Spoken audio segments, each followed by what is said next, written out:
بسم الله الرحمن الرحيم. إن الله لا يظلم مثقال ذرة وإن تك حسنة يضاعفها ويؤت من لدنه أجرا عظيما.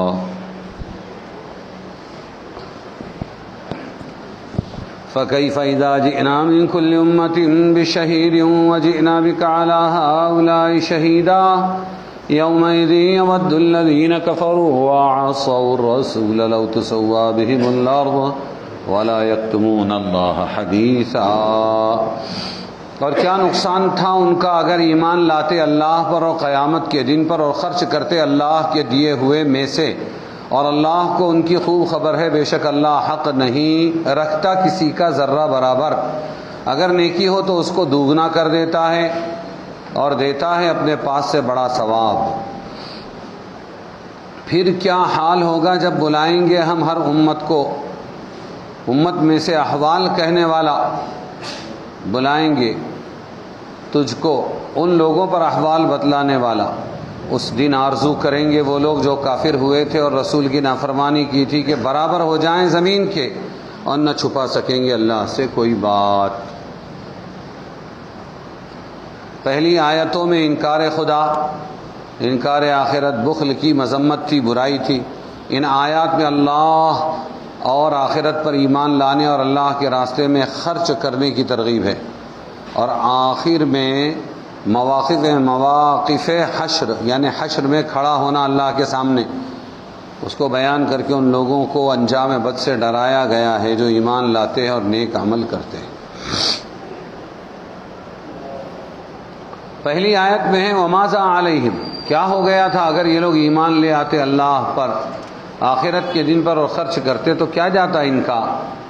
یہ اللہ تعالیٰ کیوں بیان فرما رہے ہیں ان کو کیا نقصان پہنچ جائے، کیا مصیبت آ جائے اگر یہ لوگ اللہ تعالیٰ آخرت پر ایمان لائے اور اللہ کے دیے ہوئے مال میں سے یہ سب خرچ کریں. تو یہ آسان کام ہے، سب ان کے اختیار میں ہے یہ، اور ان کو کوئی تکلیف بھی نہیں ہے. پھر کیوں نافرمان بن کر آخرت کی تباہی اور اپنے لیے بربادی مول لے رہے ہیں. اس کے بعد ایک آیت ہے ان اللہ لا یظلم مثقال ذرۃ، کہ اللہ تعالیٰ کسی کے اعمال حسنہ میں سے ذرا سا بھی کسی کا حق نہیں مارتا بلکہ پورا پورا دے دیتا ہے، بلکہ بڑھا چڑھا کر دیتا ہے اللہ تعالیٰ. تو کم سے کم ایک خیر کرنے پر، ایک نیکی کرنے پر کتنا ملے گا اس کا تو بتا دیا. من جاء بالحسنۃ فلہ عشر امثالھا، ایک کے بدلے اللہ کے پاس سے کم 10 گنا ملے گا. کم کا نصاب تو بتایا، زیادہ کا نصاب نہیں بتایا. ایک حدیث میں ہے 20 لاکھ بھی مل سکتا ہے. کتنا مل سکتا ہے؟ 1 روپیہ اللہ کے راستے میں خرچ کیا تو 20 لاکھ بھی اللہ دے سکتے ہیں. اور آگے اور وہ گنتیوں سے آگے بڑھ کے اللہ نے فرمایا واللہ یضاعف لمن یشاء بغیر حساب، اللہ جس کو چاہے بے حساب بھی بڑا چڑھا کر دے سکتا ہے. اور یہ بھی فرمایا وَيُؤْتِ مِن لَدُنْهُ أَجْرًا عَظِيمًا، اور اپنے پاس سے اللہ بڑا اجر دیتے. اللہ جس کو بڑا بول دے وہ کتنا بڑا ہوگا. تو اللہ کے لیے نیکیاں کرنا چاہیے، اللہ خوب نوازتا ہے. آگے ہے کہ اللہ تعالیٰ کسی کا حق ذرہ برابر بھی، ذرہ لفظ لال چیونٹی اور مونگی کو بولتے ہیں. ذرہ لال چونٹی اور مونگی کو بولتے ہیں. عرب جب بھی کسی چیز کی حقارت کو بتلاتے تھے، کم سے کم اتنا تو کر لو، اتنا تو دے دو، تو وہاں ذرہ لفظ استعمال کرتے تھے. ویسے ذرہ کا اصل مطلب وہ ہے جو ہم جھوپڑ پٹیوں میں دیکھتے ہیں کہ باہر سے جب سورج کی شعاعیں گھروں میں داخل ہوتی ہے تو اس میں کچھ چیزیں تیرتی ہیں، وہ اڑتی ہیں چھوٹی چھوٹی، اس کو وزن نہیں کیا جا سکتا، وہ ذرہ ہے. اتنا بھی اگر ہوگا تو اللہ کسی کا حق نہیں ماریں گے. اب آگے اللہ نے فرمایا کہ اس وقت کیا حال ہوگا جب ہم ہر امت میں سے ایک حال بتلانے والا بلائیں گے. وہ کون ہوگا؟ حال بتلانے والا ہوگا، احوال کہنے والا. اور پھر آپ کو سب کے اوپر احوال کہنے والا بنا کر ہم بلائیں گے محمد صلی اللہ علیہ وسلم. اس وقت کیا حال ہوگا؟ ڈرایا ہے مشرکوں کو سارا پکچرائز کر کے کہ کوئی چیز چھپنے والی نہیں ہے. آج کی چالاکیاں ہیں، لیکن کل کیا ہوگا؟ زندگی کا بھروسہ نہیں مومنو، جسم کی جان ایک دن نکل جائے گی، سامنے سب کو جانا ہے اللہ کے، کیا وہاں بھی کوئی چال چل جائے گی؟ پالا کس سے پڑا ہے؟ حضرت ابن مسعود رضی اللہ عنہ فرماتے، عبداللہ ابن مسعود رضی اللہ عنہ خوش نصیب صحابی، آپ صلی اللہ علیہ وسلم نے ایک دن فرمایا چلو قرآن کی تلاوت کرو، اللہ کے رسول آپ پر قرآن اترتا ہے، ہم سنتے ہیں، آپ مجھ سے یہ فرما رہے ہیں کہ تلاوت کرو، تلاوت کرو، میں جو کہہ رہا ہوں اتنا کرو۔ انہوں نے جو آیتیں پڑھنا شروع کی یہی آیت تھی۔ جب پڑھتے پڑھتے یہاں پر آئے فَكَيْفَ إِذَا جِئْنَا مِن كُلِّ أُمَّةٍ بِشَهِيدٍ، تو اس وقت کیا حال ہوگا جب ہم ہر امت میں سے ایک احوال بتلانے والا لے کر آئیں گے احوال بتلانے کے لیے، اور آپ کو ان سب کے احوال حالات بتلانے کے لیے آپ کو بلائیں گے محمد صلی اللہ علیہ وسلم۔ فرمایا بس، اور میں نے جو نظریں اٹھا کر دیکھی تو حضور صلی اللہ علیہ وسلم کے آنسو بہ رہے تھے، رو رہے تھے اس آیت پر پہنچ کر۔ کیوں روئے؟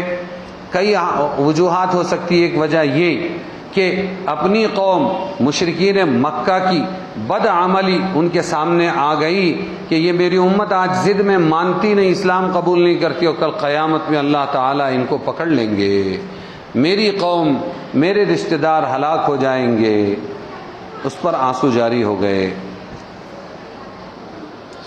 وہ ایسا دن ہوگا جس دن سب کو بلائیں گے اللہ تعالیٰ۔ کیا فرمایا اللہ تعالیٰ نے کہ کافر کیا تمنا کرے گا؟ اس دن کافر تمنا کرے گا کاش کہ میں مٹی میں دھس جاتا۔ کیا تمنا کرے گا؟ کاش کہ میں کیا ہو جاتا؟ بولو، مٹی میں دھس جاتا۔ یومئذ یود الذین کفروا، اس دن آرزو کریں گے وہ لوگ جو کافر ہوئے تھے اور رسول کی نافرمانی کی تھی، لو تسوا بہم الارض، کہ برابر ہو جائیں زمین کے۔ قرآن کی دوسری آیت میں اللہ نے فرمایا یقول الکافر یا لیتنی کنت ترابا، اے کاش کہ کافر کہے گا اے کاش کہ میں مٹی ہو جاتا۔ یہ کب کہے گا؟ یہ عما یتساءلون کی آخری آیت ہے 30ویں پارے کی۔ جب اللہ تعالیٰ انصاف کی کرسی پر بیٹھے ہوں گے اور سب کو بلائیں گے تو جانوروں کو پہلے بلائیں گے اللہ تعالیٰ اور جانوروں کا انصاف کریں گے۔ جانوروں کا انصاف کیسے ہوگا؟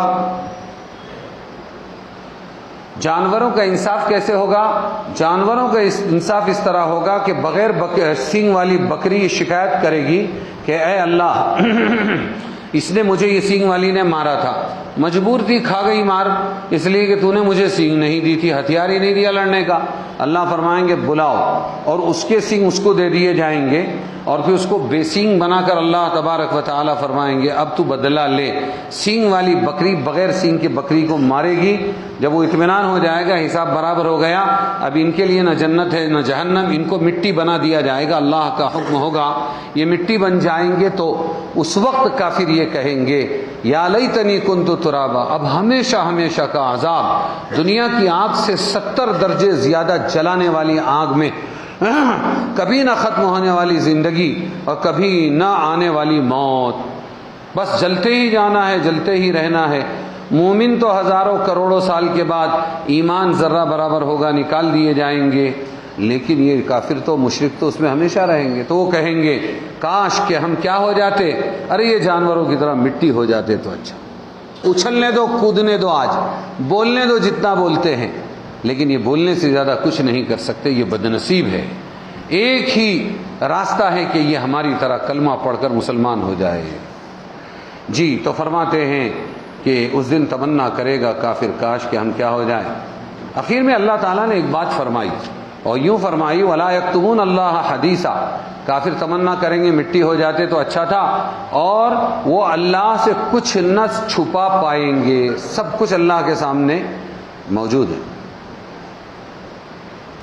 ابن عباس رضی اللہ عنہما سے پوچھا گیا، قرآن میں ایک جگہ تو اللہ فرماتے ہیں واللہ ربنا ما کننا مشرکین، ہمارے رب اللہ کی قسم ہم مشرک نہیں تھے، صاف انکار کریں گے مشرک لوگ جب دیکھیں گے یہ کہ مسلمان یا نجات کے لیے اسلام ضروری ہے اور ہم تو مشرک ہیں، پھر بچنے کا ایک ہی راستہ انکار کر ڈالو،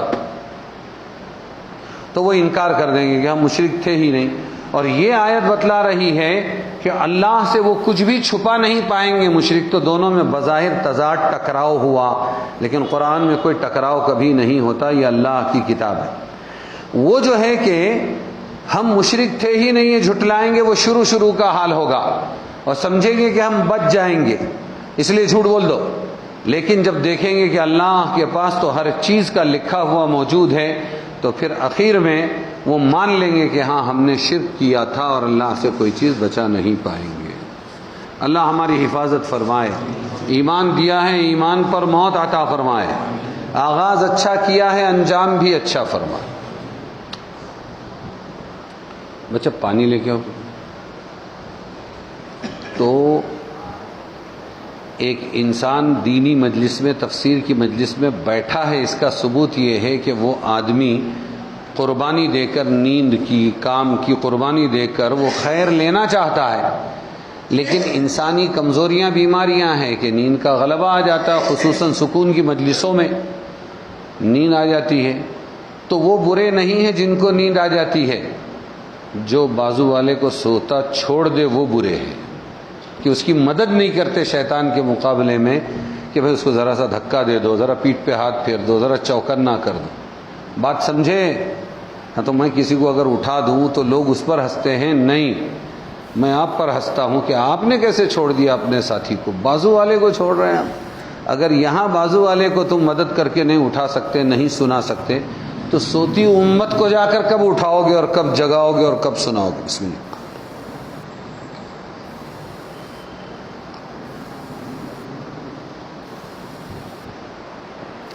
سقاک اللہ شرابا طہورا اللہم اطعم من اطعمنی واسق من سقانی۔ اب آیت ہے سورہ نساء کی 43ویں، یا ایہا الذین آمنوا لا تقربوا الصلاة وانتم سکارا حتی تعلموا ما تقولون ولا جنبا الا عابری سبیل حتی تغتسلوا وان کنتم مرضى او على سفر او جاء احد منکم من الغائط او لامستم النساء فلم تجدوا ماء فتيمموا صعيدا طيبا فامسحوا بوجوهكم وايديكم ان اللہ کان عفوا غفورا۔ اے ایمان والو، نزدیک نہ جاؤ نماز کے۔ کس حال میں؟ وہ آگے ہے، اے ایمان والو نزدیک نہ جاؤ نماز کے جس وقت کہ تم نشے میں ہو، جس وقت کہ تم نشے میں ہو، یہاں تک کہ سمجھنے لگو جو کہتے ہو، بات تمہاری سمجھ میں آئے، نشہ چلا جائے، اس وقت تک نماز میں نہ جاؤ جب تک نشہ نہ اترے، اور نہ اس وقت نماز کے قریب جاؤ کہ غسل کی حاجت ہو، نہانے کی کیا ہو گئی؟ حاجت ہو گئی، اس وقت بھی قریب مت جاؤ نماز کے، ناپاک ہو، مگر راہ چلتے ہوئے، مگر راستہ چلتے ہوئے، اس کا بیان آگے آئے گا، یہاں تک کہ غسل کر لو۔ کب تک نماز کے قریب مت جاؤ؟ شرابیوں، اور اسی طرح غسل واجب ہے جن پر وہ لوگ ہو، جب تک کہ تم غسل نہ کر لو تب تک کہ نماز کے قریب نہ جاؤ۔ اور اگر تم مریض ہو، بیمار ہو یا سفر میں ہو، بیمار ہو یا سفر میں ہو، یا آیا ہے تم میں سے کوئی شخص قضاء حاجت سے، پیشاب پاخانے کی ضرورت پوری کر کے آیا، یا پاس گئے ہو عورتوں کے اور غسل کیا ہو گیا تم پر؟ واجب ہو گیا، تو بھی تم ان کے قریب نہ جاؤ، نماز کے قریب۔ لیکن اب تم کو غسل کی ضرورت ہے، پانی کی، اور پانی نہیں ہے، فلم تجدوا ماء، اور تم نے پانی نہیں پایا غسل کے لیے، تو اب کیا کرو گے؟ وضو کے لیے، غسل کے لیے پانی نہیں ملا، فتیمموا صعیدا طیبا، تو ارادہ کرو زمین پاک کا، مٹی پاک کا، فتیمموا، تیمم کرو پاک مٹی سے۔ کیسے کریں گے تیمم؟ فامسحوا بوجوہکم، مسح کرو اپنے چہرے کا، وایدیکم، اور مسح کرو اپنے ہاتھوں کا، بس یہی ہے۔ وضو کا بھی تیمم یہی ہے اور غسل کا بھی تیمم یہی ہے۔ ان اللہ کان عفوا غفورا، بے شک اللہ ہے معاف کرنے والا، بخشنے والا۔ تو یہ آیات پاکی سے متعلق ہے۔ کائے سے متعلق ہے؟ پاکی سے متعلق ہے۔ آپ لوگ آج تک وضو کرتے رہے، غسل کرتے رہے، کہاں ہے یہ حکم؟ آج قرآن تمہارے سامنے آ گیا کہ قرآن کی اس آیت میں یہ فرمایا ہے کہ نشے والے نماز کے قریب نہ جائے، اور اسی طرح جنوبی لوگ، جنوبی کہتے ہیں جس پر غسل واجب وہ بھی نہ جائے یہاں تک کہ غسل کر لے. اور اگر تمہیں وضو کی ضرورت ہے یا سفر میں ہو یا تمہیں غسل کی ضرورت ہے، بیوی کو چھو لیا ہے تم نے اور چھو کر تم نے باقاعدہ ملاقات کر لی ہے، یا چھونے سے ہی تم کو یہ ہو گیا ہے، منی نکل گئی اور غسل واجب ہو گیا ہے، اب تمہارے پاس پانی نہیں ہے تو کیا کرو گے؟ تو پانی کا بدل دے دیا اللہ نے پاک مٹی. کیا دے دیا؟ پاک مٹی. کہ پاک مٹی سے تم، مٹی ہر جگہ مل جائے گی، پاک مٹی سے تم وضو کر لو اور غسل کر لو. وہاں غسل وضو الگ ہے، پورے بدن کا بال برابر بھی سوکھا نہیں رہنا چاہیے. سمجھ میں آیا؟ اور وضو اچھا اس کے اندر منہ میں بھی پورا کلا کرنا، نرڈے تک پانی جانا چاہیے، ناک میں بھی نرم حصے تک پانی پہنچانا چاہیے. اور وضو اس کے 4 اعضاء ہے، یہاں مسح ہے باقی دھونا ہے. لیکن تیمم ایک تو مٹی دے کر آسان کر دیا، ہر جگہ پاک مٹی ہے، اور دوسرے شارٹ کر دیا اس کو کہ غسل کرنا ہے، نیت تمہاری غسل کی ہوگی، نیت وضو کر رہا ہوں یہ ہوگی. سمجھ میں آیا؟ لیکن عمل صرف اتنا ہے کہ یہ آستین چڑھا کر اور اسی طریقے پر چشمہ اتار کر، ابھی کیا ہے چہرے پر اگر چشمہ ہے تو چشمہ اتار کر، مٹی ہے مٹی پر ہم نے یوں ہاتھ مارا، جیسے یہ مٹی ہے مٹی پر یوں ہاتھ مارا، ذرا جھٹک دیا، اور اس کے بعد میں ہم نے نیت کر لینا. نیت کے بغیر تیمم نہیں ہوتا، پاک نہیں ہوتا. وضو چل جاتا ہے، غسل چل جاتا ہے، لیکن نیت کے بغیر تیمم نہیں ہوتا. یہ ہو گیا، ہو گیا. اب اس کے بعد دوبارہ مار دیا، مٹی پر ہاتھ مارا، مٹی پر ہاتھ مار کے پھر یوں کیا. 50-50 کرنا ہے اس کو، ہاف آف کرنا ہے. یہ لیا ہم نے، یوں رکھا ادھر، تو آدھی ہتھیلی کی مٹی نیچے کام آ رہی ہے، یہ ہو گیا. اور پھر اس کے بعد ہم نے یہ والا جو حصہ ہے اس کو یہاں لے لیا. ابھی اس کو پوچھنا نہیں، اس پہ اپنا پانی ہے، مٹی ہے، وہ اس ہاتھ کے لیے ہے. بات سمجھ میں آئی کہ نہیں؟ اب یہاں سے آئے پھر یوں کر لیا، اور پھر اس کے بعد میں ہم نے یہ کر لیا. اب اس کے بعد پورا پھیرنا ہے، پانی پہنچا چکے ہیں سب جگہ، تو اب پورا جہاں تک اپنے کو یہ ہو کہ یہاں نہیں پہنچا ہوگا وہاں تک کے پھیر لینا، بس ختم ہو گیا. یہ ہو گیا اپنا تیمم. غسل بھی ہو گیا اور کیا ہو گیا؟ وضو بھی ہو گیا. ارے سمجھے کہ نہیں؟ کتنا مہربان ہے، عفواً غفورا، اللہ تعالیٰ معاف کرنے والا بخشنے والا ہے. تو مٹی پر بھی جائز ہے. اب ہر جگہ مٹی نہیں ملے گی. ریلوے کے اندر ہم بیٹھے ہوئے ہیں اور اس میں لکڑی ہے تو لکڑی پہ تیمم نہیں ہے، لیکن لکڑی کے اوپر یا اس کی سیٹ کے اوپر اگر دھول ہے تو دھول مٹی ہے، دھول پر تیمم کر سکتے ہیں. یہ سنگ مرمر ہے، اس پر تو نہیں ہے، یہ پینٹ آ گیا، لیکن یہ سنگ مرمر ہے، بیٹھے بیٹھے یوں مار دیا. یہ جنس ارض سے ہے، مٹی کی ذات سے ہے. یہ سمجھ میں آیا کہ نہیں؟ اسی طریقے پر کہیں اور فرشی ہے، کوئی پتھر ہے، کوئی اینٹ ہے، کچی اینٹ ہے، پکی اینٹ ہے. تو ہمیشہ ایک کام کرنا چاہیے، وہ یہ کہ پڑیا کے اندر، ایسے پیپر کی پڑیا کے اندر تھوڑی سی مٹی اتنی سی رکھنا چاہیے. بیماروں کو بہت کام آتی ہے کہ وہیں پر اس کو پھیلا دیا اور ذرا مٹی پھیلا کے اس پہ یوں ہاتھ مار لیا اور اپنا تیمم کا کام چلا رہے، پھر پڑی باندھ کے رکھ دیا. مسافر نے تو سفر میں رکھنا ہی چاہیے. تو یہ تھا تیمم کا حکم، اللہ نے کتنا آسان کیا. ترمذی شریف میں حضرت علی رضی اللہ عنہ کا واقعہ مذکور ہے کہ شراب کی حرمت سے پہلے ایک مرتبہ دعوت ہوئی. عبد الرحمن ابن عوف رضی اللہ عنہ نے دعوت کی، کھانے کی، آؤ سب کھاؤ تو پھر پیو بھی. سمجھ میں آیا؟ وہاں پینا بھی چالو تھا. اللہ کو ناپسند تھا، حرام تھا، لیکن یہ قوم نئی تھی، شراب ان کی گھٹی میں تھی، اس لیے آہستہ آہستہ چھڑایا گیا. تو اب وہ اس کے بعد، لیکن نمازی قوم تھی، نماز نہیں چھوڑتی تھی، شرابی بھی نماز نہیں چھوڑتے تھے. شراب براب پی کے ہو گیا، نماز کا وقت ہو گیا تو کھڑے ہو گئے.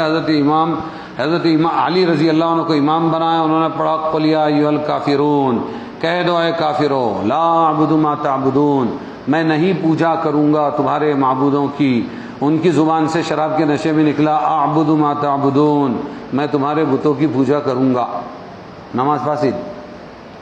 کیا ہو گئی؟ نماز فاسد. ہم کو پتہ بھی نہیں چلتا، ہم سیکھتے بھی نہیں. کتنی جگہ ہم گوتے مارتے، بلیا کرتے ہیں، ایکسیڈنٹ کرتے ہیں، نماز فاسد کرتے ہیں، ہم کو کچھ پتہ بھی نہیں چلتا. تو وہ نماز فاسد ہو گئی. پھر یہ آیت نازل ہوئی قل یا ایھا الکافرون، کہہ دیجیے اے محمد صلی اللہ علیہ وسلم تو وہاں نماز میں کوئی اور غلطی ہو گئی، لیکن یہ آیت وہاں اچھا تلاوت ہوئی برابر، یہی آیت جو ہے تلاوت کی، یہ سورت تلاوت کی، اس پر یہ آیتیں نازل ہوئی کہ نماز کے قریب بھی مت جاؤ شراب کے نشے میں، یہاں تک کہ نشہ اتر جائے اور تم غسل کر لو پھر نماز پڑھو. سمجھے کہ نہیں؟ یہ آیتیں وہاں نازل ہوئی.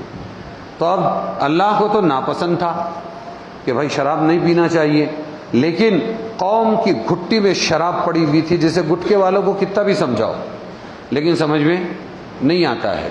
ہاں تو بیچارے کھاتے ہی رہتے ہیں، ایسے ہی تمباکو والے ہیں، ایسے ہی یہ ہے، نشے والے لوگ ہوتے ہیں. تو اللہ تعالیٰ نے جو شراب نوشی حرام تھی اس کو آہستہ آہستہ حرام کیا. پہلے تو یوں فرمایا بھائی نماز میں گڑبڑ شروع ہو گئی، نماز شراب کے نشے میں نہیں پڑھنا. تو جو شریف لوگ تھے انہوں نے تو فوراً چھوڑی. کچھ تو پہلے سے بچے ہوئے تھے، آپ صلی اللہ علیہ وسلم نے کبھی شراب نہیں پی، ابو بکر رضی اللہ عنہ نے شراب نہیں پی، تو شریف لوگ تھے وہ پیتے ہی نہیں تھے. لیکن ابھی جو پیتے تھے ان میں بھی شریف تھے، وہ سمجھ گئے کہ اتنی بری چیز ہے، نماز نہیں پڑھ سکتے شراب کے نشے میں، چھوڑ دی انہوں نے. ابھی بھی کچھ لوگ باقی تھے، جیسے ابھی یہ مسجد کی اذان ہوئی ہے، سحری کھا رہے ہیں، ارے بھائی کیوں کھا رہے ہو، بند کرو اذان. ابھی وہ مسجد کی اذان ابھی باقی ہے اس لیے کھا رہے ہیں. سمجھے کہ نہیں؟ کچھ ایسی طبیعت کے فرسٹ سیکنڈ تھرڈ کیٹیگری کے بھی رہتے ہیں. تو کچھ لوگوں نے اپنا پینا پانا چالو رکھا کہ نہیں بھائی ابھی تو خالی نماز میں بند ہے، باہر چالو ہے، تم مولانا خالی اپنا کڑک کڑک باتیں مت کرو، نرم نرم باتیں کرو. اس کے بعد دوسری آیت سورہ مائدہ کی نازل ہوئی. جب ان کو عادت ہو گئی، جب یہ بات چل پڑی شراب بری چیزیں ہیں کہ نماز میں پی کر نماز نہیں پڑھنا چاہیے، جب ماحول بننے لگا اور دل کی زمین تیار ہو گئی کہ ہاں بھائی اب جو اللہ کا حکم آئے گا مان لیں گے، تو پھر اس کے بعد یہ ہوا کہ شراب پینا بالکل حرام ہے. سورہ مائدہ کی آیت نازل ہو گئی اور پھر وہ باقی جو شراب تھی وہ بھی چھوڑ دیا، اس کا خریدنا بیچنا پینا سب چھوڑ دیا. ایک مسئلہ یہ بھی سمجھ میں آیا کہ اگر دماغ کنٹرول کھو دے، جیسے شرابی کا دماغ کنٹرول کھوتا ہے، کچھ بھی منہ سے نکلتا ہے، تو اس حال میں نماز نہیں پڑھنا چاہیے، چاہے شراب سے ہو اور چاہے نیند سے ہو. چنانچہ حدیث پاک میں اگر تم میں سے کسی کو نماز میں اونگ آنے لگے تو اسے کچھ دیر کے لیے سو جانا چاہیے تاکہ نیند کا اثر چلا جائے، ورنہ نیند کی حالت میں وہ سمجھ نہیں پائے گا اور بجائے دعا کے اور استغفار کے اپنے آپ کو گالی دینے لگ جائے گا. اے اللہ میرے پہ رحم فرما، اے اللہ میرے پہ ظلم فرما، کیا بولے گا؟ تو شراب کے نشے میں تو کچھ بھی ٹھوکے گا نا وہ. اس لیے فرمایا کہ بھائی نیند پوری کر لو، نیند کے نشے میں تو نیند پوری کر لو، سو جاؤ، فریش ہو گئے اب اٹھ کے نماز پڑھو. تو جیسے شراب کے نشے میں نماز نہ پڑھو، نیند کے غلبے میں بھی کیا مت کرو، نماز نہ پڑھو. یہ بتایا. تیمم کا حکم صرف اس امت کو ملا ہے، مٹی سے تیمم کرو، یہ اللہ کا احسان ہے. اس امت پر بہت سی مہربانیاں ہیں، ورنہ دوسری امتوں کو ایسا نہیں. پانی سے کرنا، باقی پاکی نہیں تمہاری. اور بھی سخت احکام تھے، لیکن تیمم کو اللہ تعالیٰ نے پانی کے قائم مقام کر دیا، اور آسانی سے کہ مٹی ہر جگہ مل جاتی ہے، پاک مٹی. اب کوئی کہے کہ پاک مٹی، جیسے حاجی لوگ جاتے ہیں اور ماشاءاللہ جاتے کنکر اٹھاتے اور دھوتے ہیں، کنکریوں کو دھوتے ہیں شیطان کو مارنے سے پہلے. وہ غلط کرتے ہیں، اس لیے کہ مٹی کے لیے مٹی پاک ہے کیسے سمجھیں گے؟ طہارت الارض یبسھا، مٹی اگر سوکھی ہے تو پاک ہے. جب تک کہ وہاں آپ کو مٹی پر پیشاب نہیں دکھ رہا ہے، جب تک کہ آپ کو مٹی کے اوپر پاخانہ پڑا ہوا نہیں دکھ رہا ہے، کچر کنڈی کے علاقے کی مٹی ہے ناپاک ہے، گوبر کے علاقے کی مٹی ہے ناپاک ہے. لیکن آپ نکل گئے جنگل کی طرف اور کہیں بھی مٹی آپ کو دکھ رہی ہے، اس کے اوپر کوئی نجاست نہیں ہے، وہ سوکھی ہے، تو بس وہ پاک ہے. سمجھے کہ نہیں سمجھے؟ ہاں، اس کو پاک کون کرتا ہے؟ سورج. اللہ تعالیٰ نے سسٹم بنایا ہے. تو کہیں مٹی اگر بغیر نجاست کے مل جائے سوکھی ہوئی، یا پتھر مل جائے، تو سمجھ لینا یہ پاک ہے، اس پہ اپنا بنداس وضو تیمم کر لینا چاہیے. ارے سمجھے کہ نہیں سمجھے؟ آگے آیت ہے 44 سے لے کر 46. ألم تر إلى الذين أوتوا نصيبا من الكتاب يشترون الضلالة ويريدون أن تضلوا السبيل والله أعلم بأعدائكم وكفى بالله وليا وكفى بالله نصيرا من الذين هادوا يحرفون الكلم عن مواضعه وَيَقُولُونَ سَمِعْنَا وَعَصَيْنَا وَاسْمَعْ غَيْرَ مُسْمَعٍ وَرَاعِنَا لَيًّا بِأَلْسِنَتِهِمْ وَطَعْنًا فِي الدِّينِ وَلَوْ أَنَّهُمْ قَالُوا سَمِعْنَا وَأَطَعْنَا وَاسْمَعْ وَانظُرْنَا لَكَانَ خَيْرًا لَهُمْ وَأَقْوَمَ وَلَكِنْ لَعَنَهُمُ اللَّهُ بِكُفْرِهِمْ فَلَا يُؤْمِنُونَ إِلَّا قَلِيلًا۔ کیا نہیں دیکھا آپ نے ان کو جن کو ملا ہے کچھ حصہ کتاب کا، تورات انجیل، کچھ حصہ ملا ہے کتاب کا، اوتو نصیبا من الکتاب، یشترون وہ خریدتے ہیں گمراہی، یشترون الضلالہ وہ خریدتے ہیں گمراہی اور چاہتے ہیں کہ تم بھی بہک جاؤ راستے سے، خود بھی گمراہی خریدتے ہیں اور چاہتے ہیں تم بھی بہک جاؤ راستے سے، اور اللہ خوب جانتا ہے تمہارے دشمنوں کو، اور اللہ کافی ہے حمایتی، اور اللہ کافی ہے مددگار۔ بعض لوگ یہودی پھیرتے ہیں بات کو اس کے ٹھکانے سے، بات کو پھیرتے ہیں اس کے ٹھکانے سے اور کہتے ہیں ہم نے سنا، یقولون سمعنا ہم نے سنا، وعصینا اور ہم نے نہ مانا، کہنا چاہیے تھا وَأَطَعْنَا ہم نے مانا، لیکن کہتے کیا ہے سمعنا ہم نے سنا اور ہم نے نہ مانا، اور کہتے ہیں کہ سن نہ سنایا جائیو، اسمع اے محمد اسمع سنیے تو، اور آہستہ سے کہتے ہیں غیر مسمعین نہ سنایا جائیو، تمہاری کوئی سنے ہی نہیں، جل کے مارے یہ الفاظ بولتے ہیں وہ، اور کہتے ہیں راعنا ہمارے طرف توجہ دیجئے، راعنا، اور راعی کا مطلب دوسرا ہے چرواہا، حضور کو کیا کہتے ہیں چرواہا، ہماری زبان میں دھنگر، گڈریا، اور نبی تمام کے تمام چرواہے تھے آگے جی۔ تو کیا کہتے ہیں یہ یہودی وہاں مدینہ میں حضور کو راعنا اے چرواہے، یوں کہتے ہیں حضور کو، اور بتانے کو کیا کہتے ہیں ذرا ہماری رعایت کیجیے، ہماری طرف توجہ دیجیے، ہم تو یہ کہہ رہے ہیں، لیم بالسنتہم اپنی زبانوں کو موڑ کر، وطعنا فی الدین اور عیب لگانے کو دین میں۔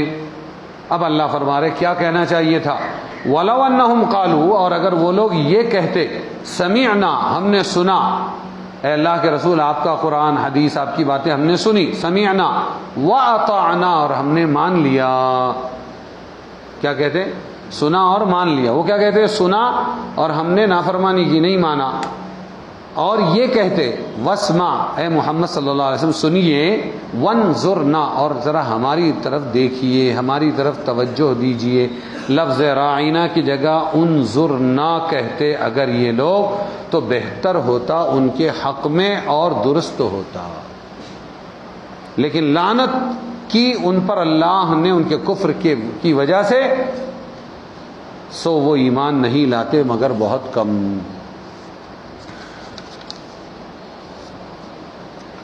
پچھلی آیات میں تقوی کی باتیں تھی، پھر یہ بتایا کہ ذکر، اچھا باہمی معاملات، آپس کے معاملات کا ذکر تھا، اور کچھ نمازوں کا ذکر آیا، یہ بتایا جو اللہ کی عبادت کرے گا، نماز پڑھے گا، ذکر کرے گا، اس کا دل ڈرنے والا ہوگا، خوف خدا پیدا ہو۔ ان آیات میں مخالفین کے ساتھ معاملات کا ذکر فرمایا کہ یہ جو دشمن ہیں تمہارے ان کے ساتھ کیسے رہو، جس میں یہود کی شرارت کا علاج بھی بتلایا، اور مسلمانوں کو الفاظ اور عنوان میں بھی ادب کی رعایت کرنے کی تعلیم دی کہ دیکھو تم حضور سے جب بات کہو تو یوں کہنا انظرنا، رائنا نہیں کہنا ان کی طرح، پھر اسمع سمعنا وعصینا ہمیشہ یوں کہو ہم نے سن لیا اللہ رسول کی بات، واطعنا اور ہم نے مان لیا، ان کی طرح عصینا وغیرہ نہ کہنا۔ اگلی آیت ہے 47ویں آیت ہے، یا ایھا الذین اوتوا الکتاب آمنوا بما نزلنا مصدقا لما معکم من قبل ان نطمس وجوہا فنردها على ادبارها او نلعنهم كما لعنا اصحاب السبت وكان امر اللہ مفعولا۔ اے کتاب والو، یہود و نصارہ، اے کتاب والو ایمان لاؤ اس پر جو ہم نے نازل کیا، یعنی قرآن پر، تصدیق کرتی ہے یہ کتاب اس کتاب کی جو تمہارے پاس ہے، قرآن میں سب ہے، جتنے نبی تھے برحق تھے، جتنی کتابیں نازل ہوئی صحیفے سب برحق ہے۔ پہلے اس سے ہم مٹا ڈالیں بہت سے چہروں کو. تم مان لو اس سے پہلے کہ ہم مٹا ڈالیں تمہارے بہت سے چہروں کو، پھر الٹ دے ان کو پیٹھ کی طرف.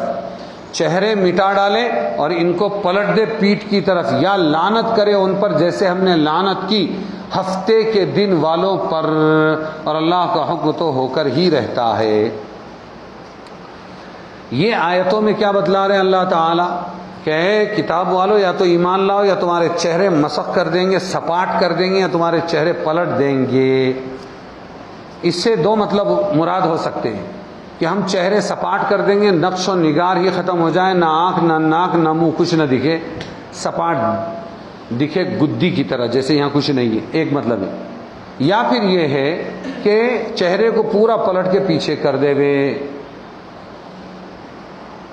دوسرا یہ ہے کہ یہ تمس و مسخ، اچھا یہ عذاب آیا تھا کہ نہیں آیا تھا یہودیوں پر؟ تو بعض لوگوں نے کہا کہ نہیں آیا نہیں تھا، یہ قیامت کے دن ان کو عذاب ہوگا. یہ عذاب دیا ہی نہیں گیا اس لیے کہ ان میں سے بہت سے لوگ مسلمان بن گئے تھے. اور حضرت مولانا حکیم اشرف علی تھانوی رحمۃ اللہ علیہ فرماتے ہیں واقع ہونا کوئی ضروری ہی نہیں ہے. اللہ تعالیٰ نے دھمکی دی ہے، چاہے تو میں تمہارے چہرے مسخ کر دوں گا، چاہوں گا تو نہیں کروں گا. اگلی آیت ہے 50، 49، 48، 49 اور 50.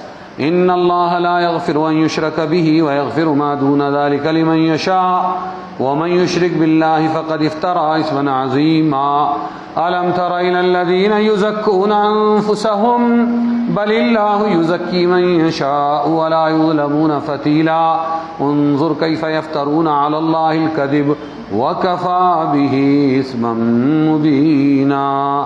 بے شک اللہ نہیں بخشتا اس کو جو اس کا شریک کرے، اس کا شریک کرے. شرک والوں کو اللہ کبھی نہیں معاف کرتا، اور بخشتا ہے اس سے نیچے کے گناہ جس کے چاہے. جس نے شریک ٹھہرایا اللہ کا اس نے بڑا طوفان باندھا، بہت بڑا جھوٹ باندھا اس نے.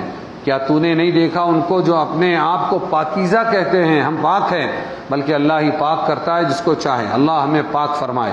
اور ان پر ظلم نہ ہوگا تاگے کے برابر. فتیلا دھاگے کے برابر، ہمارے ہاں دھاگا ہے، اردو میں تاگا ہے، تاگے کے برابر. دیکھ کیسا باندھتے ہیں اللہ پر جھوٹ، اور کافی ہے یہی گناہ صریح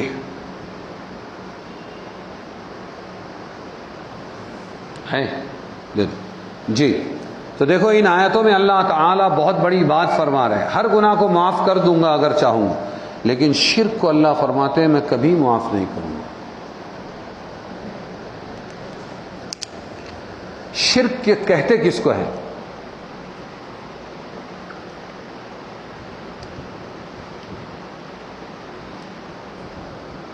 جزاکم اللہ خیرا.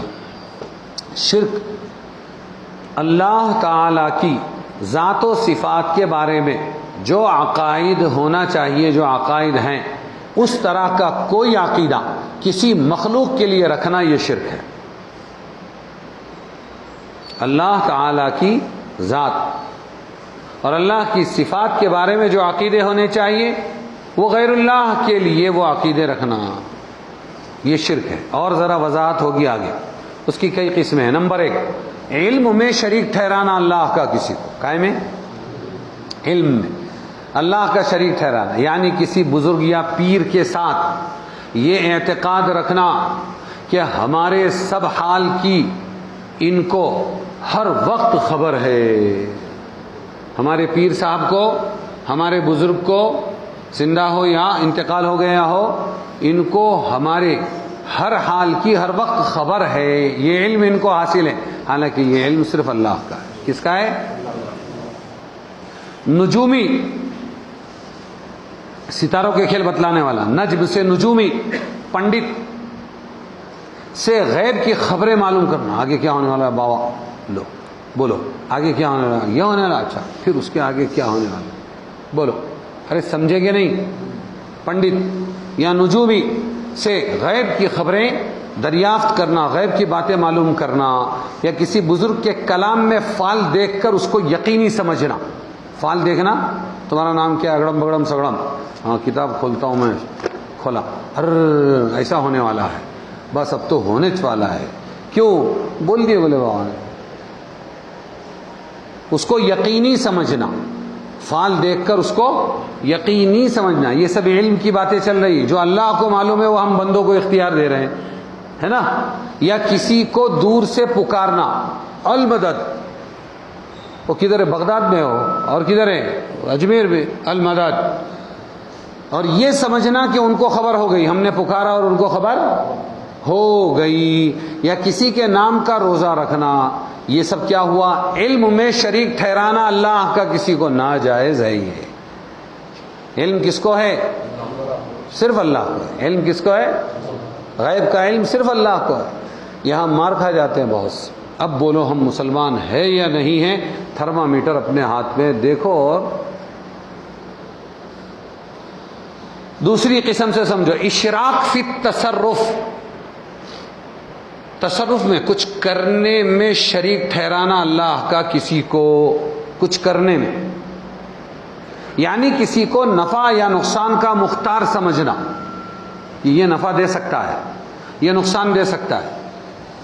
ہاں وہ اللہ نہیں ہے، لیکن ہم کیا سمجھ رہے ہیں؟ یہ نفع نقصان دے سکتے ہیں. اس کو کہتے ہیں اشراق فی التصرف. کسی سے مرادیں مانگنا، ہاں روزی اور اولاد مانگنا. میرے کو بیٹا دے دو، چاندی کا گھوڑا باندھ دی، ہے نا. میرے کو اچھا داماد دے دو، روزی میں برکت دے دو، بندش دور کر دو، فلانا کر دو، ایسا کر دو، ویسا کر دو. ارے سمجھے کیا؟ کسی سے مرادیں مانگنا، اس کو مختار سمجھنا. میں یہاں پر بہت افسوس سے کہتا ہوں کہ جو حق کے نشان ہے بڑے بڑے علماء اور پیر صاحب ہمارے، غلط عقیدے والے نہیں، صحیح عقیدے والے، ان کی زبانوں سے میں سنتا ہوں ہمارے سلسلے میں بہت تصرفات ہے. دیکھو تصرف، ہمارے پیر صاحب کا تصرف ہے کہ وہ جمگھٹا آ رہا تھا فساد کرنے، آگ لگانے، حضرت نے اپنے تصرف سے روک دیا. ارے یہ کیوں نہیں بولتا اللہ نے روکا؟ کیوں نہیں بولتے اللہ نے روکا؟ فلانے موقع پر ایسا ایسا فساد کا ارادہ تھا، لیکن ہمارے حضرت نے تصرف سے روک دیا. اور کہ دعا کا وقت تھا اور آخری بیان تھا اور پنڈال اڑ کے جانے والا تھا اور بارش آنے والی تھی بہت جم کے، لیکن ہمارے حضرت کے تصرف نے بارش کو روک دیا. انا للہ. ادھر سے اللہ برسا رہا تھا، ادھر سے مقابلے پہ آ گئے حضرت، اور حضرت نے روک دیا اور اللہ فیل ہو گیا.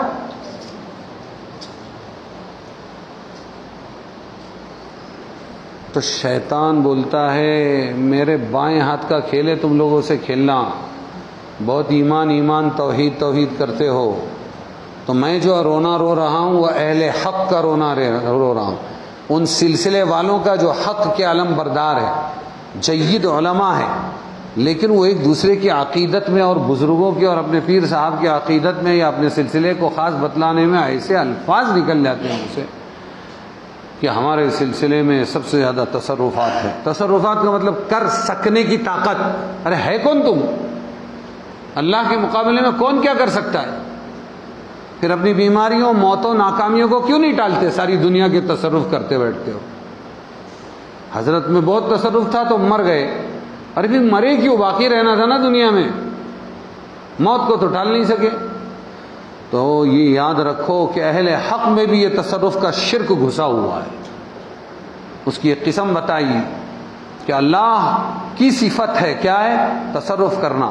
تو شاہوں کو گدا کر دے، گدا کو بادشاہ کر دے، اشارہ ہے تیرا کافی گھٹانے میں بڑھانے میں. تو ہی تو واحد بے مثل ہے اس کارخانے. کرنا بولے تو صرف اللہ، اس کے اندر گھسیٹ رہے ہیں. کسی کو نفع یا نقصان کا مختار سمجھنا، کسی سے مرادیں مانگنا، روزی اور اولاد مانگنا. انا للہ و انا الیہ راجعون. ساری مسلم عورتیں اسی چکر میں، کسی بندش ملے نہیں. ارے اللہ کے رسول کے طریقے پر خدمت کر، شوہر کا دل ہاتھ میں لے. کیا لے؟ شوہر کا دل ہاتھ میں لے تو شوہر خود بخود ہاتھ میں آ جائے گا. یہ دل تو ہاتھ میں لیتی نہیں سنت طریقوں پر، رسول کے طریقے پر، اور پھر بزرگوں اور باوا لوگوں کے اور پنڈتوں کے پاس، سادھوؤں کے پاس جا کے شوہر کو ہاتھ میں لینا چاہتی. ارے دل بادشاہ ہے، دل چھوٹا ہے، اس کو لے ہاتھ میں تو پورا شوہر ہاتھ میں آئے گا. وہ دل تو دی خدمت نہ کر کے چھوڑ دیا اس کو، لیکن شوہر کو پورے ہضم کرنا چاہتی ہے بیچاری، وہ کہاں سے ہاتھ میں آئے گا؟ وہ بھی دوسرے ڈاکٹر کے چکر میں وہ بھی پھرتے رہتا ہے. ہمارے پاس آتے تھے اور مدر چلہ مسجد میں، ادھر سے بیوی بھی کبھی آ جاوے مولانا یونس صاحب کے گھر میں. کیوں آئی؟ ارے وہ اس کی بیوی ہے، ہماری اماں جان بولتی تھی مولانا کی اہلی، وہ آئی ہے تو بات کرنا چاہتی. تیرے سے کیا بات کرنا؟ پردے سے بولے وہ ایسا ہے ویسا، ہمارے مرد بس دھیان نہیں دیتے، دوسروں کی طرف چکر مارتے رہتے، کچھ تو بھی کرو کہ وہ ہاتھ میں آ جاوے. تو ادھر مسجد کے اندر شوہر آ جاوے ہمارے پاس، ہماری بیوی ایسا کرتے رہتی ہے، وہ ہاتھ میں آ جاوے. ارے سب ہاتھ میں لینے کے چکر میں ہے. سب ہاتھ میں دے دو نا پہلے اپنے آپ کو خدمت کے ذریعے، دل جیتو نا. دل ہاتھ میں آیا تو پورا مرد بھی ہاتھ میں آیا، بیوی بھی ہاتھ میں آ گئی. تو رسول کے طریقے کو چھوڑ کر اگر یہ سب تصرفات کے چکر میں پڑیں گے تو کیسے چلے گا؟ تیسری ایک قسم بتا رہے ہیں، عبادت میں شریک ٹھہرانا. یہ بھی اللہ کے ساتھ شرک کرنا ہے. کسی کو سجدہ کرنا، کسی کے نام کا جانور چھوڑنا، یہ نام فلانے کے نام کا سدو کا بکرا چھوڑ دیا. چڑھاوے میں چڑھاوے چڑھانا، کسی کے نام کی منت ماننا، میرا ولی کی یا تمہارے شادول بابا کی کسی کی منت ماننا کہ میں ان کے نام پر اتنا چاندی کا وہ گھوڑا لے آؤں گی اور اتنا کھانا کھلاؤں گی. ارے اللہ کے نام پر مانگو. ہاں ثواب ان کو پہنچا، ہم بزرگوں کے خلاف نہیں ہیں. ایک آیا میرے پاس، میں نیا امام تھا، وہ کاغذی پورا میں، بولے وہ فلانے وشال گڑھ کو جانے کا ہے، کندوری کا بکرا کاٹنے کا ہے، تمہیں بھی چلو. بولے دیکھو میں نہیں آنے والا. کیوں؟ تم پہلے میرے کو بتاؤ کیسا کاٹنے والے؟ بولے ہم ایسا کاٹنے والے بابا کے نام پہ. بابا کے نام پہ نہیں سمجھا. کاٹتے ٹائم پہ کیا بولنے والے؟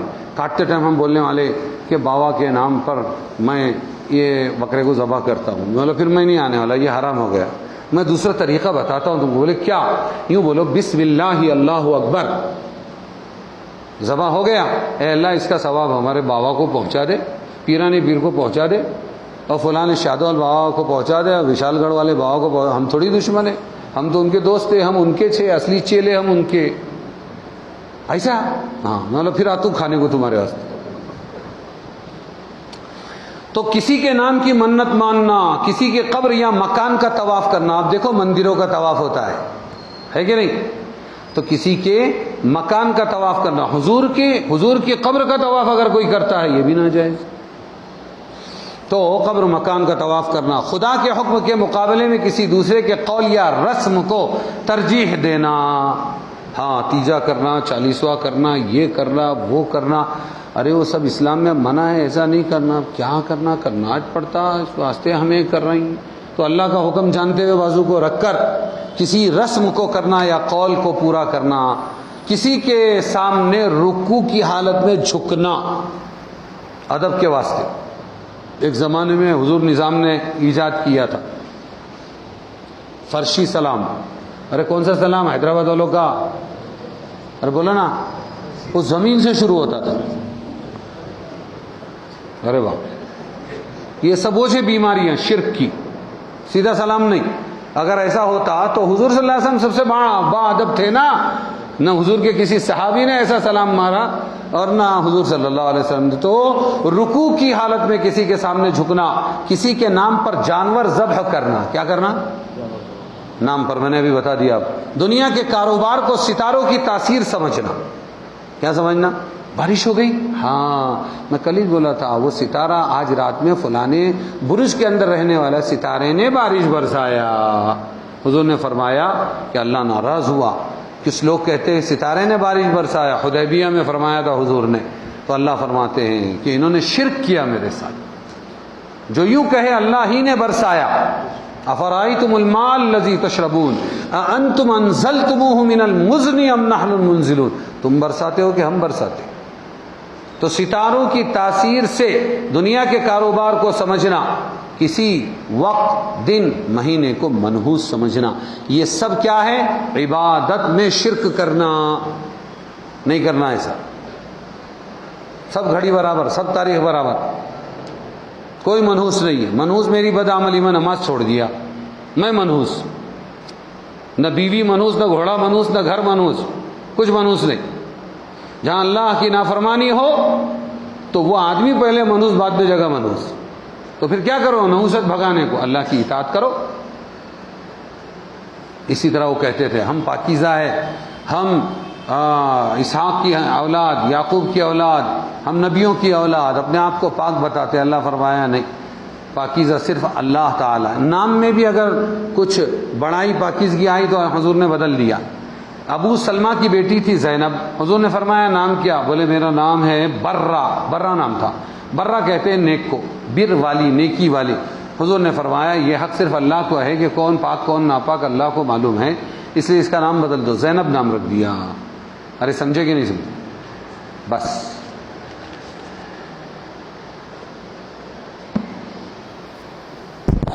اللہم صلی علی سیدنا مولانا محمد وعلی آل سیدنا مولانا محمد مبارک وسلم۔ اے اللہ ہمارے گناہوں کو معاف فرما، ہماری خطاؤں سے درگزر فرما۔ اے اللہ قرآنی علوم سمجھ کر پڑھنے کی توفیق عطا فرما، اس قرآنی علوم کو ہمارے عمل بنا دینے کے فیصلے فرما، امت کو اس سے روشناس فرما، امت کی امانت امت تک پہنچانے کا جذبہ عطا فرما۔ اے اللہ اپنے فضل و کرم سے ہمارے تمام گناہوں کو معاف فرما۔ اے اللہ باقی زندگی صحیح گزرے اس کی توفیق نصیب فرما، بیماروں کو شفا عطا فرما، ہماری ان دعاؤں کو قبول فرما۔ وصلی اللہ تعالی علی خیر خلقہ محمد وآلہ واصحابہ اجمعین۔